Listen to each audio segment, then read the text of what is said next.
দেখুন, এই যে জায়গা দিয়ে যাচ্ছি এটা একটা নদী, কিন্তু এই নদীর জলটা অন্য কোনো নদী থেকে আসে না, সম্পূর্ণ বিভিন্ন জায়গার ঝর্ণা দিয়ে এই নদীটা জল প্রবাহিত হয়।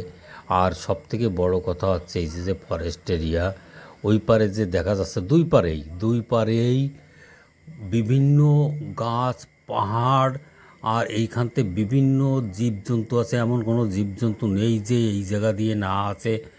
কোনো সময় দেখা যায় হরিণীর ঝাঁক এসে এই নদীর কিনারায় জল খাচ্ছে, কোনো সময় দেখা যায় হাতি আসে, কোনো সময় বাঘ আসে, কিন্তু আজকে আমার নজরে পড়েনি।